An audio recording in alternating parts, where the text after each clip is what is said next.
আচ্ছা কোনছে আল্লাহ বড় না মানুষ বড়? ধরো গাদা, তুই কার হাতে কার জোড়া দেশ? কোড়ায় আল্লাহ আর কোড়ায় মানুষ। যেটা কবার কইছে ওইটা কন। আল্লাহ বড় না মানুষ বড়? আল্লাহ তো বড়।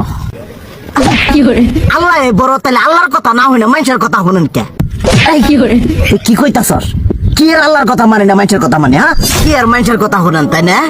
আমনে যে ওই দিনকে ডায়াবেটিসের রোগ নিয়ে যে হাসপাতালে গেলেন, ডাক্তার আপনারা কত কিছু খাবার না করলো, সব কিছু না খাই এখন চলতেছেন।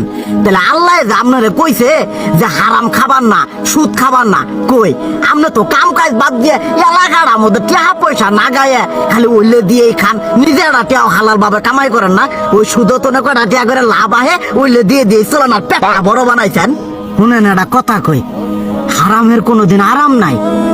হালাল পথে রুজি রোজগার করেন, প্রয়োজনে এড়া বেলা কম খায়েন, তাও শরীর পিণ্ডও ভালো থাকবো, কোনো রোগ বেদও হবো না, আরামও পাবেন, আল্লাহও খুশি থাকবো। তুই আমার এইভাবে বুঝাবি আগে কইলি না কে?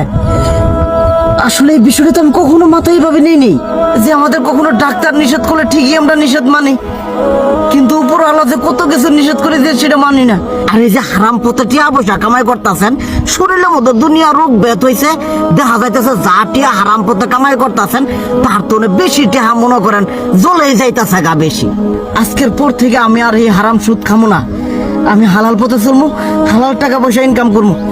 এতে করে যদি একবেলা কমও খাইতে হয় তবুও খামো, তবু আমি আর এই হারাম পথে চলবো না। আচ্ছা ঠিক আছে।